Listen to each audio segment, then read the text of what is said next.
The scientific rationale for tyranny has always been attractive to elites because it creates a convenient excuse for treating their fellow man as lower than animals.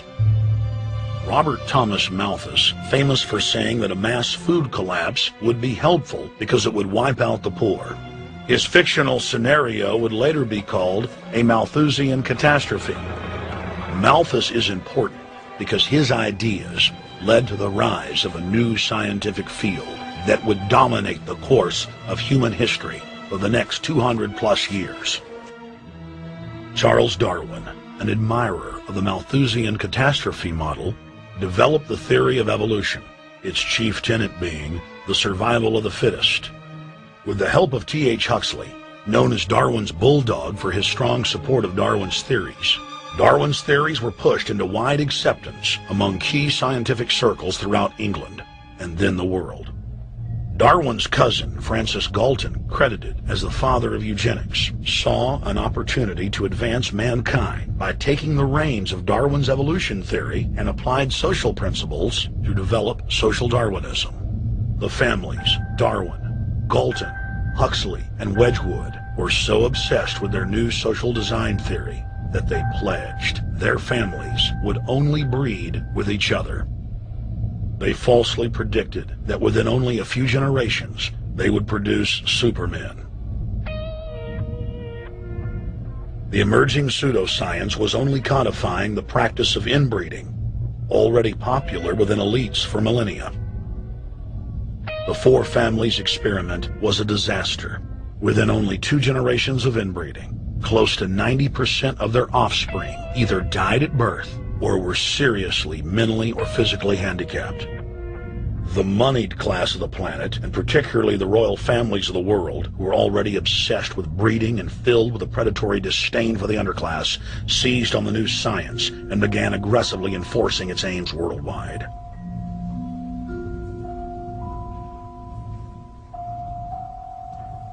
Biometrics appears to be a new science, but it was actually developed by Galton back in the 1870s as a way to track racial traits and genetic histories, and as a way to decide who would be licensed to breed.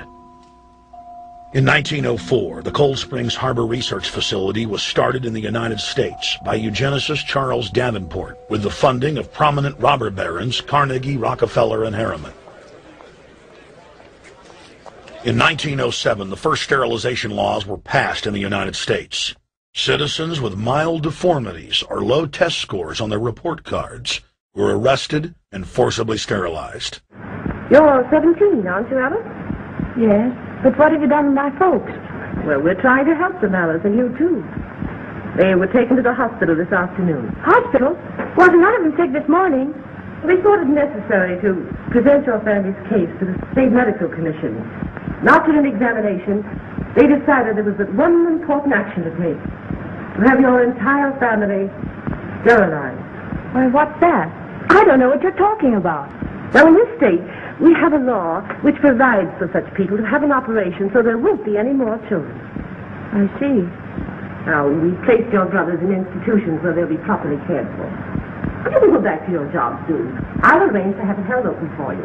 But I'm keeping my job. I'm not going anywhere. Now, you're going to the hospital too, Alice. And you mean they're going to stop me from having children ever? Exactly. I'm all right, I tell you. I won't go to any hospital. We don't want any trouble with you, young woman. If you refuse to go, the officer here will take you by force. In 1910, the U.S. Eugenics Record Office was set up. By then, the British had created the first network of social workers, expressly to serve as spies and enforcers of the eugenics race cult that was rapidly taking control of Western society. The social workers would decide who would have their children taken away, who would be sterilized, and in some cases, who would be quietly murdered.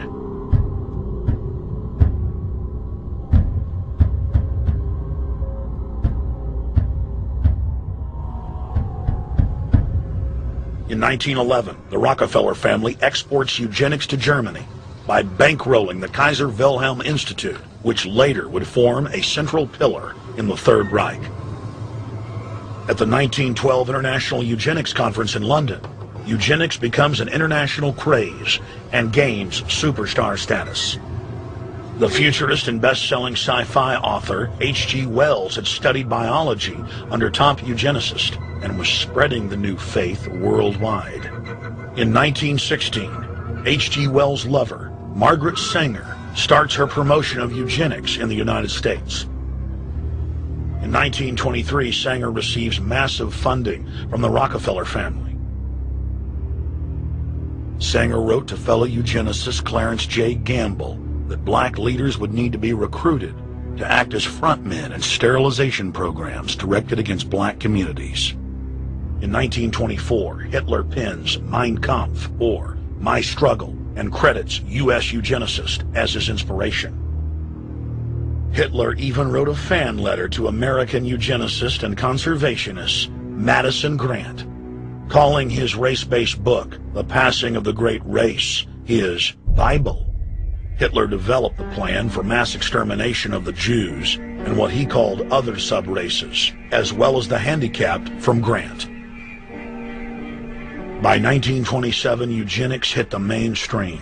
The so-called science was aggressively pushed through contests at school. That same year in the United States, more than 25 states passed forced sterilization laws, and the Supreme Court ruled in favor of brutal sterilization policies. When Hitler came to power in 1933, one of his first acts was to pass national eugenics laws, modeled after laws in the United States.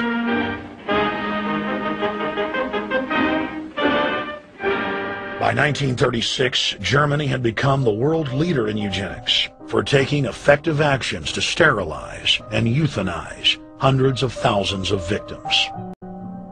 The big three of American eugenics, Davenport, Laughlin, and Goethe, were dispatched by the Rockefellers to Germany, where they advised the Nazis on the fine-tuning of their extermination system. With the strong support of the U.S. and England, Germany had gone over the edge, and tens of millions would pay with their lives. Eugenics had embarrassed the elites, but they had no intention plans. The Allies literally fought with each other over who would get top Nazi eugenicists. It didn't matter if the SS doctors had tortured tens of thousands to death. They were free to go. The Angel of Death, Joseph Mengele, and his boss, Ottmar von Verscher, were not prosecuted, and von Verscher even continued his work in Germany after the war. Eugenicists were angry that their great work had been exposed. They then scrambled to camouflage their agenda.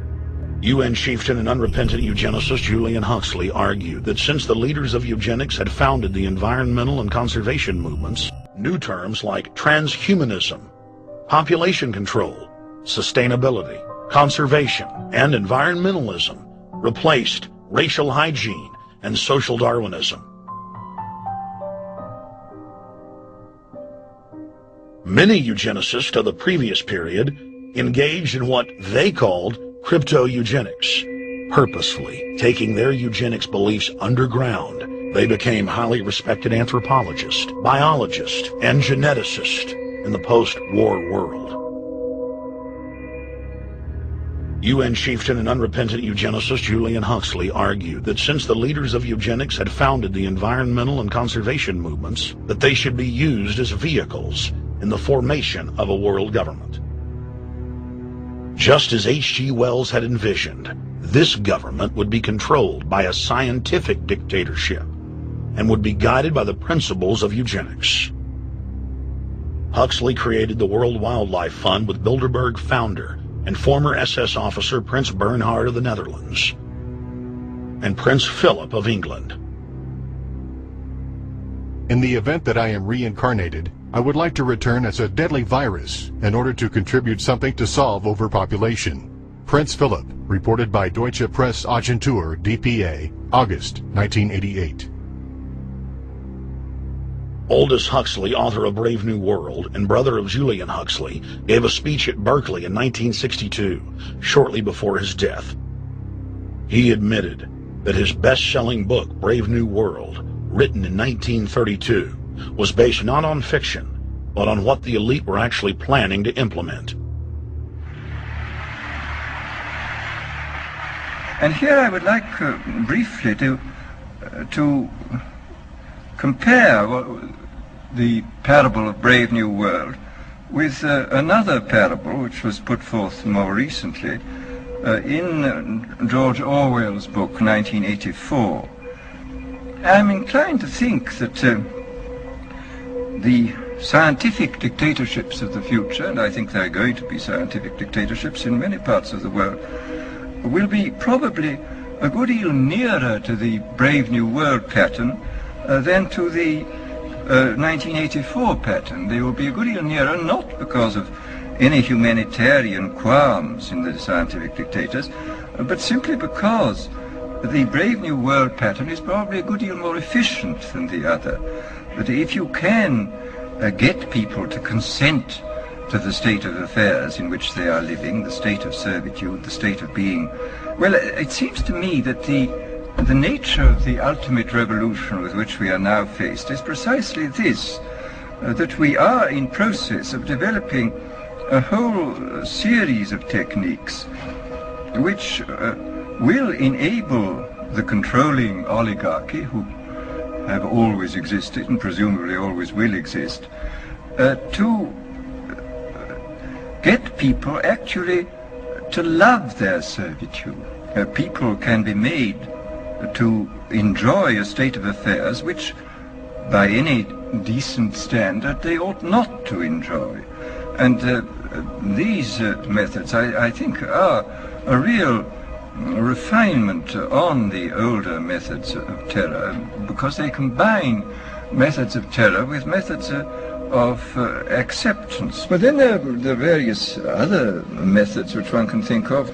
There is, for example, the pharmacological method. This was one of the things I talked about in Brave New World.